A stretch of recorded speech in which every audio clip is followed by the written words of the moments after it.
Shalom, shalom au peuple de Dieu, shalom, shalom à la famille bénie en Jésus-Christ. Que la grâce de Dieu, que sa faveur, que sa bonté, sa lumière vous soient multipliées par Jésus-Christ notre Seigneur. Je partage avec vous en ce jour un témoignage.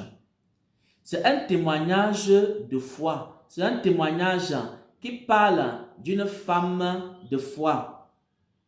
Il s'agit de la prophétesse sentinelle Anne du Gabon, de l'église LPJC du Gabon.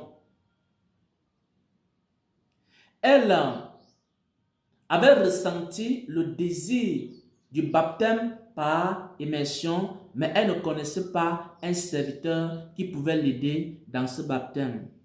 Elle était juste une abonnée de la chaîne YouTube LPJC, comme la plupart d'entre vous, vous êtes des abonnés.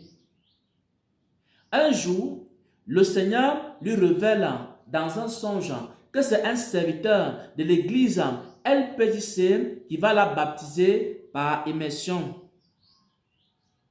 Le problème qui se pose, c'est qu'elle se trouve au Gabon et les serviteurs se trouvent au Cameroun. Le deuxième problème qui se pose, c'est que son mari est inconverti et il ne sait pas exactement pourquoi sa femme doit voyager pour aller au Cameroun. Mais notre bien-aimée sœur va croire à la parole de Dieu. Elle va persévérer dans la prière. Elle va se disposer. Et pendant qu'elle se dispose, Dieu va aussi disposer toutes choses. Rien n'est impossible à celui qui croit. Il y a certains d'entre vous, le Seigneur vous a envoyé au Cameroun. Vous êtes en train d'hésiter. Si vous avez de bonnes dispositions de cœur, le Seigneur va disposer toutes choses et tout va bien se passer à l'aller comme au retour. Elle a cru, elle avait aussi de bonnes dispositions de cœur et le Seigneur a préparé son voyage. Le Seigneur a disposé le cœur de son mari. Le Seigneur a disposé les moyens financiers. Le Seigneur a été au contrôle du voyage à l'aller comme au retour. Et lorsqu'elle est arrivée à Banganté, elle a rencontré une famille. Lorsqu'elle est arrivée à Banganté, elle a rencontré des serviteurs et des servantes consacrés, disposés, disponibles. Bien-aimé, non seulement le Seigneur l'a fait passer par la repentance, mais aussi le Seigneur l'a baptisé. Non seulement le Seigneur l'a baptisé à travers ses serviteurs, mais le Seigneur l'a aussi délivré.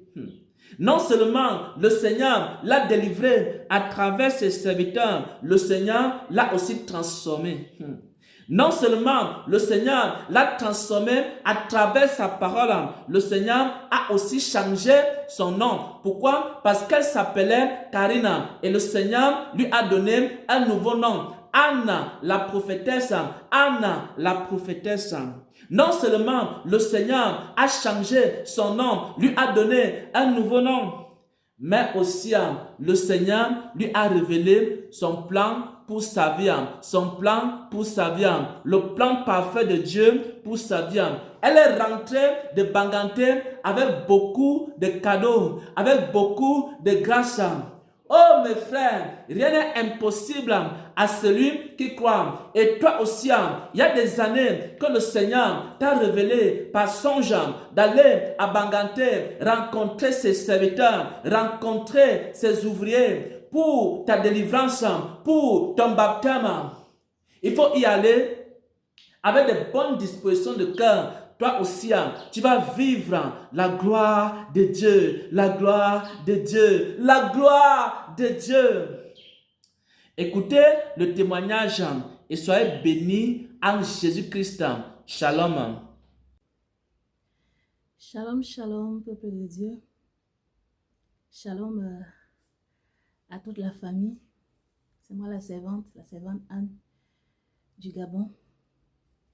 Je viens ce matin faire ce que le Seigneur m'a mis à cœur de faire.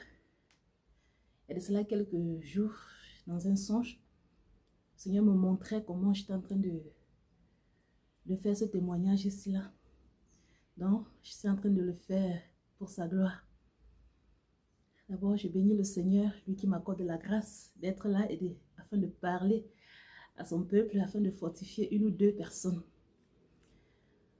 Donc, je veux rendre grâce à Dieu parce que ça fait déjà 1 an, nous sommes en août, oui. Tout ça a commencé en août dernier. Ça fait 1 an, jour pour jour, que le Seigneur avait pris sur lui de m'amener dans les profondeurs. Voilà, de m'amener dans les profondeurs. Donc, en août dernier, août 2025, le Seigneur m'avait amené jusqu'à Baganté et je me suis engagée dans les eaux de baptême par sa grâce. Et à partir de là, le Seigneur n'a cessé de m'amener dans les profondeurs, dans les profondeurs. Donc, tout ça commence en 2023 quand le Seigneur met le désir du baptême dans mon cœur. Je reste un jour, j'étais en prière, je ressens subitement l'envie de me baptiser. J'ai dit, oh Seigneur, je me suis baptisée en 2008 quand j'étais encore à l'église évangélique. Et aussi vite que je me suis posé cette question, j'ai aussi vite compris que c'était tout sauf un baptême en tout cas. C'était tout sauf un baptême. Donc, je ressentais ce désir vraiment de me baptiser. Et c'est là que j'ai dit au Seigneur, je ne sais pas comment m'en prendre, je ne sais pas comment je vais faire. Et j'avais été victime des hommes de Dieu qui ne sont pas sincères, quoi. Donc, je ne voulais plus être victime. Donc, j'ai mis ça en prière. J'ai dit, Seigneur, oriente-moi. Je ne sais pas vers qui me tourner. Je ressens ce désir, cette envie de me baptiser, mais je ne sais pas vraiment vers qui me tourner, comment faire en tout cas. Donc, j'avais mis ça en prière. Nous étions en 2023 quand j'ai mis ça en prière. Et en 2024, plus précisément le 25 décembre 2025, dans un songe, une vision, le Seigneur me montre le serviteur Gédéon. Voilà. Dans ce songe-là, j'étais avec le serviteur Gédéon, était venu chez moi, il m'enseignait la parole, et après m'avoir enseigné, il m'a amené pour me baptiser. Donc, je ne me rappelle plus trop comment le songe s'est passé. Donc, voilà un peu une partie du songe. Donc, quand je me réveille de ce songe-là, je comprends que là, le Seigneur m'a orienté, il m'a répondu concernant le baptême. Mais je me demande, est-ce que le serviteur Gédéon viendra ici chez moi comme j'ai vu dans le songe? En tout cas, je ne sais pas. Je vais d'abord lui faire part pour lui dire ce que j'ai vu. Donc, quand j'ai fait part au serviteur Gédéon, j'ai écrit au serviteur Gédéon que, ah, homme de Dieu, voilà ce que j'ai reçu tout à l'heure quand je priais. Voilà ce que j'ai reçu. Donc, lui aussi, il a médité. Une semaine après, il est venu me répondre en me disant, effectivement, le Seigneur veut qu'on t'enseigne et qu'on te baptise. Voilà, je lui ai posé la question de savoir comment est-ce que ça va se passer. Est-ce que vous allez venir chez moi comme dans le son j'ai vu? Il a dit non, vous allez vous déplacer, vous allez devoir vous déplacer pour Baganté pour pouvoir prendre le baptême. J'ai dit d'accord. Donc là, le Seigneur m'avait déjà répondu, donc je connaissais déjà qui allait me baptiser, je connaissais déjà où j'allais aller me baptiser, voilà. Maintenant, il y avait les obstacles qu'il fallait maintenant affronter. Et le premier obstacle qu'il fallait que j'affronte pour arriver à Baganté, c'était mon époux, vu que lui, il n'est pas encore converti. Donc du coup, il fallait que j'affronte cet obstacle-là pour pouvoir y arriver, ce qui n'était pas du tout facile. Je suis allée vers mon époux, je ne sais combien de fois. Et je me rappelle une fois, il m'a dit, ce débat est clos. Toi et moi, on ne parlera plus de ça. Si tu veux qu'on parle, parlons d'autre chose. Mais plus de ce débat-là. Ce baptême-là, je ne sens pas ça, je ne vois pas ça. Tu pars à Baganté, tu connais qui est à Baganté. Si je comprends bien, tu pars là-bas voir les inconnus. Non, je ne peux pas accepter. Et ce débat est clos. Toi et moi, on ne parlera plus jamais de ça. Donc, ce qui fait que chaque fois quand je l'abordais pour pour qu'on essaye un peu de parler de ça. Il disait, si c'est par rapport à ce baptême-là, je t'ai déjà dit, ce débat, je ne fais plus ce débat-là. Toi et moi, on a déjà fini avec ce débat-là. Tu n'iras pas à Baganté. J'ai dit, waouh, Seigneur. Donc, j'ai toujours continué dans la prière en disant au Seigneur, Seigneur, je sais que ce désir, ça vient de toi. Vraiment, il faut toucher le cœur du mari parce que là, il me met dans tous mes états. J'ai essayé par tous les moyens de lui faire entendre raison, que ce n'est pas quelque chose que j'ai voulu, c'est le Seigneur qui me demande d'y aller. Et moi, je veux obéir au Seigneur. Mais lui, il n'était pas du tout, il n'était pas d'avis avec moi en tout cas. Non, j'étais dépassée, j'étais vraiment dépassée. Je ne savais pas comment je vais faire pour qu'il me laisse aller à Baganté. Sauf que j'ai persisté dans la prière. J'ai prié et un jour, c'était la nuit, je me réveille, c'était vers 4 heures, je ne sais pas, c'était 4 heures, c'était 3 heures, en tout cas, je ne sais pas. Je me suis réveillée cette nuit-là. J'étais dépassée par les événements, par son refus, j'étais dépassée. Et je suis allée à la douche. J'ai essayé de verser un peu l'eau sur moi. Parce que quand je me suis réveillée ce jour-là, j'ai ressenti, parce que depuis, je ne l'abordais plus depuis, puisqu'il avait dit que non, je ne l'aborde plus pour parler de ça. Donc, cette nuit-là, quand je me réveille avec un envie de l'aborder pour lui parler de ça. Je me demande comment est-ce que je vais faire. Je vais le réveiller en pleine nuit pour lui parler de ça. Mais en tout cas, je suis d'abord allée à la douche, j'ai essayé de verser l'eau sur moi, j'ai essayé de mouiller mon visage. Et je suis venue. Je l'ai réveillé. Je lui ai dit, assieds-toi, on va parler. Il s'est assis. Je lui ai dit, sincèrement, si je te réveille à l'heure là, c'est parce que ça ne va pas. Hein, il va falloir qu'on trouve vraiment une suite favorable par rapport à ce que toi et moi, on connaît. Il m'a regardé comme ça là, il a baissé la tête, il a secoué la tête. Il ne savait pas quoi dire, il ne savait pas quoi faire. Je lui ai dit, sincèrement, moi je pense que je t'ai tout donné. Hein. Oui, je pense que moi, sincèrement, je t'ai tout donné. On se marie tellement jeune. Je t'ai tout donné. Je ne vois plus ce que je vais encore te donner à l'heure là. Je ne sais pas pourquoi tu m'empêches d'aller faire ce que le Seigneur me demande de faire. Parce que là, sincèrement, c'est toi le blocage à l'heure là, quoi. Donc, c'est un peu ça. Donc, c'est comme ça que ce jour-là, il était dépassé. Il m'a regardé, il m'a dit, en tout cas, même si tu vas voyager, tu vas voyager avec les petits enfants. J'ai dit, en tout cas, c'est pas grave. En fait, là, j'ai compris que le Seigneur m'avait donné la victoire. Parce qu'il n'avait jamais parlé de ça comme ça. Il n'avait jamais dit, si tu vas voyager. Donc, ce jour-là, ce matin-là, quand il a dit, même si tu vas voyager, tu vas partir avec les 2 petits-enfants. J'ai dit, ben, c'est pas grave. Je vais voyager avec les 2 petits-enfants, ce n'est pas grave. Donc, j'avais déjà la victoire. J'avais déjà la victoire. Premier obstacle que je devais affronter, le Seigneur m'avait donné la victoire par sa grâce. Donc, me voilà maintenant en train de faire les préparatifs. Il fallait que je voyage pour Baganté. Je devais arriver à Baganté en août, vu que le Seigneur avait désigné le mois d'août pour mon baptême. Donc, quand mon mari a validé, le Seigneur a largement touché son cœur. J'étais moi-même surpris de la manière dont le Seigneur l'avait touché. Parce que après quelques temps, il vient vers moi, il me dit, ben, tu sais bien que tu vas voyager et tu ne prépares rien. Tu n'as pas encore acheté de valises, tu n'as rien arrangé, tu attends la dernière minute pour commencer à me casser la tête. J'ai dit, en tout cas, j'attends, je vais trouver un temps pour aller faire ça. En tout cas, j'étais dépassée. Le Seigneur l'avait tellement touché à un point où il a pris ce voyage en main. C'est lui maintenant qui me disait, non, non, non, non, il faut déjà aller prendre la valise.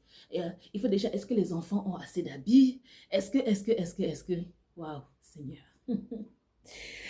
Donc, c'est comme ça qu'on a essayé de procéder pour préparer le voyage petit à petit. Et j'ai voyagé sur le Cameroun. Voilà, quand j'arrive au Cameroun, j'essaie d'abord d'aller voir la famille parce que je suis arrivée au Cameroun avant août parce que il fallait que j'aille d'abord saluer la famille, la belle famille, tout ça. Voilà, quand j'ai fini de faire ce tour-là, nous étions en août et il fallait maintenant que je me rende à Baganté. Par la grâce de Dieu, avant de quitter pour Baganté, j'avais fait une prière au Seigneur. J'ai dit, Seigneur, je ne sais pas où je vais, je ne sais pas. Je te suis seulement. C'est vrai que j'ai été à un moment donné victime de ces soi-disant serviteurs de Dieu, vraiment. Mais là, Seigneur, je ne sais pas où je vais, je ne sais pas où je vais. Mais toi, tu sais où tu m'amènes.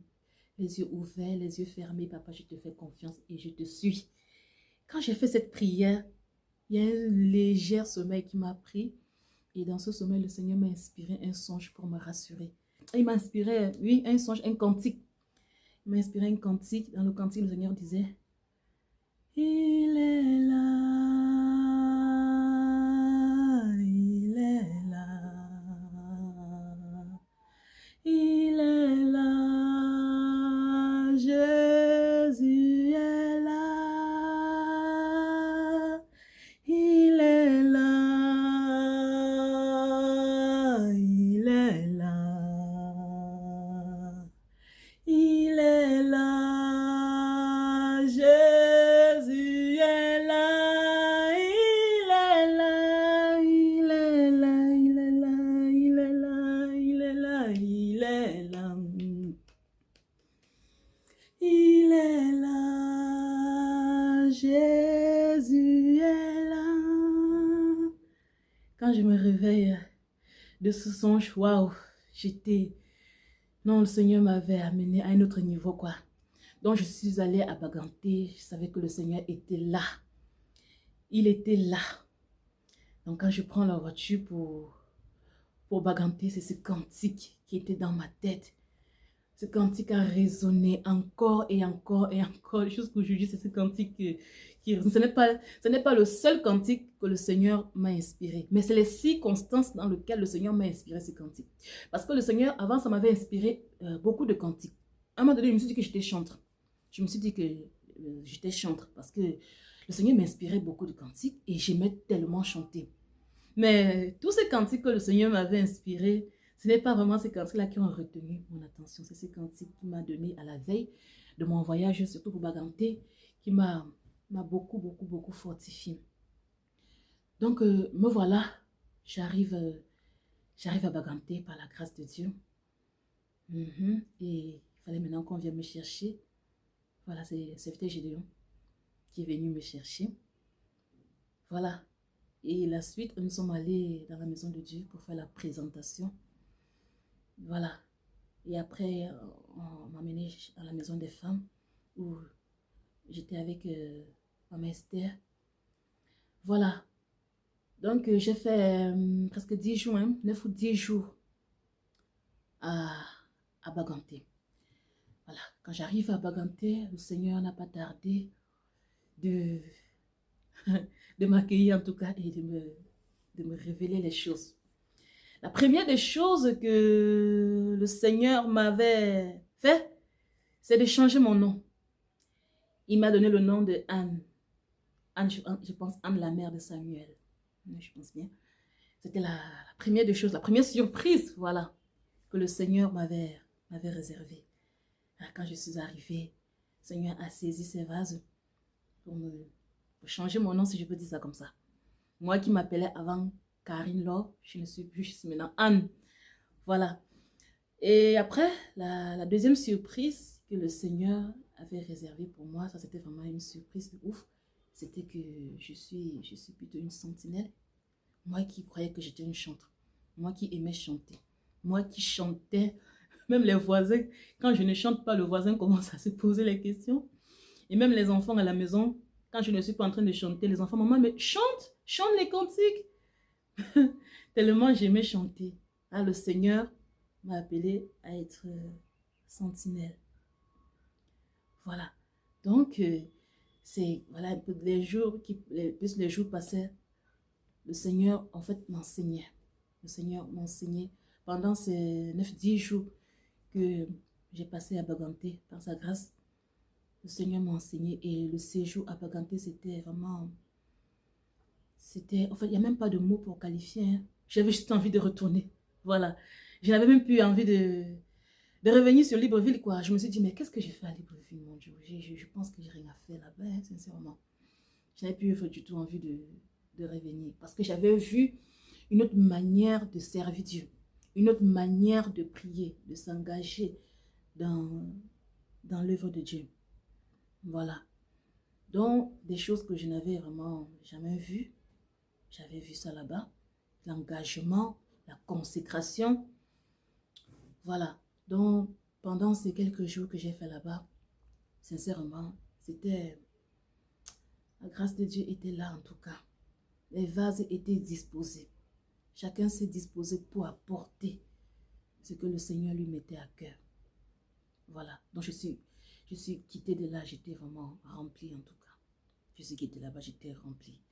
Donc, le jour où j'ai quitté, il était question de me recommander. Oui, je pense que c'est la recommandation. Il était question pour papa Abraham de me recommander au Seigneur. Et ensuite, maman Esther, vu que c'était elle, notre leader des sentinelles, de me recommander au Seigneur. Voilà. Donc, quand j'arrive, voilà, avant de partir, c'est ce qui s'est passé. Voilà, c'est comme ça que je quitte